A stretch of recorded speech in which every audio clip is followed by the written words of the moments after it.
बात मुसलमानों की हो और जिक्र बिरयानी का ना आए, ऐसा तो हो ही नहीं सकता। बल्कि मैं तो हिंदुस्तान के मुसलमानों से ये कहता हूँ कि तुम बिरयानी से सबक लो और बिरयानी जैसा बनने की कोशिश करो। आप कहेंगे ये कैसा मजाक है, बिरयानी और मुसलमान इसका क्या रिश्ता हो सकता है? पहले ज़रा समझें कि मैं ये बात किस कंटेक्स्ट में कह रहा हूँ।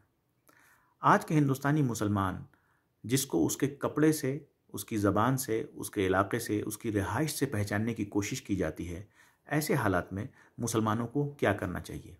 क्या मुसलमान को और किनारा कशी इख्तियार कर लेनी चाहिए? उनको अपनी अलग पॉलिटिकल पार्टी बना लेनी चाहिए? उनके बच्चे अलग स्कूल में जाने चाहिए? क्या हम पूरी तरह से हिंदू समाज से किनारा कशी कर लें?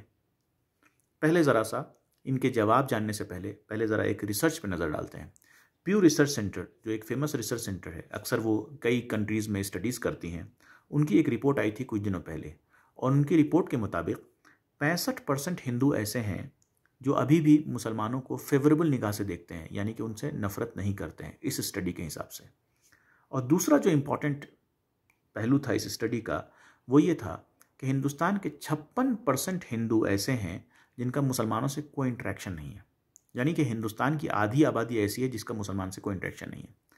फिर उन्होंने कंपैरिजन किया, नफ़रत करने वाले जो लोग हैं उसमें किसकी तादाद ज़्यादा है, यानी वो हिंदू जिनका इंटरेक्शन है मुसलमानों से, या वो हिंदू जिनका इंटरेक्शन बिल्कुल नहीं है मुसलमानों से।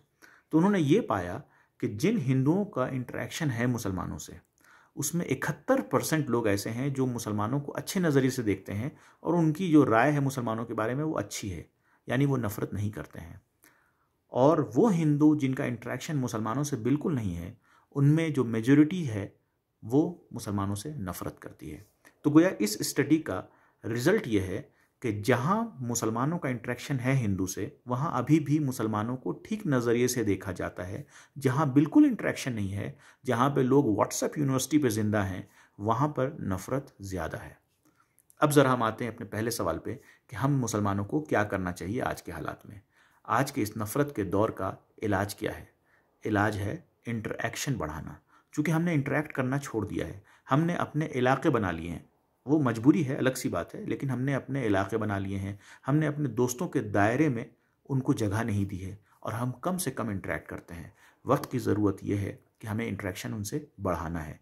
भले ही हम इलाके दूसरे में रहते हैं, लेकिन हफ्ते में एक दिन का टाइम निकाल के अपने हिंदू दोस्तों से ज़रूर मिलें। अपने बच्चों को, अगर वो मुसलमान इलाके में रहते हैं, फिर भी उनके बच्चों से ज़रूर मिलवाएं, इंटरेक्शन कराएं। अब बात करते हैं बिरयानी से क्या रिलेशन है।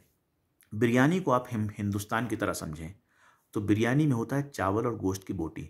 चावल को अगर हम हिंदू समझें और गोश्त की बोटियों को हम मुसलमान मान लेते हैं।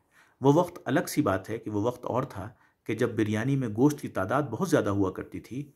अब पार्टीशन हो चुका है, महंगाई भी बढ़ चुकी है, तो बिरयानी में चावल के बीच में आपको कहीं कहीं पर गोश्त की बोटियाँ नज़र आएंगी, लेकिन गोश्त की बोटियाँ होंगी ज़रूर। बिरयानी का तसव्वुर बिना गोश्त की बोटी के नहीं हो सकता है। इसलिए मैं कहता हूँ कि बिरयानी की गोश्त की तरह हमें जो है हम मुसलमानों को बिहेव करना है। और हिंदुस्तान को, अगर बिरयानी को हम हिंदुस्तान मान लें तो हमारे बिना हिंदुस्तान का वजूद भी नहीं है। ठीक उसी तरह से जिस तरह से बिरयानी का वजूद गोश्त की बोटी की तरह नहीं है। कुछ लोग ये कहते हैं कि हम समाज में कितना मिलें, क्या इस तरह से घुल मिल जाएं जैसे चाय में चीनी मिल जाती है और चीनी अपनी बाज़ाहिरन, यानी चीनी का जो है नज़र भी नहीं आती है। हम कहते हैं नहीं, अपनी पहचान बना के रखें। और बिरयानी में जिस तरह से गोश्त की बोटी अपनी पहचान बना के रखती है, ठीक इसी तरह से हम घुल मिल के रहें, घुल मिल जाएं हिंदुस्तान में, लेकिन अपनी पहचान के बना के रखें। और यही इलाज है मेरे ख्याल से। इस पे गौर करें। शुक्रिया।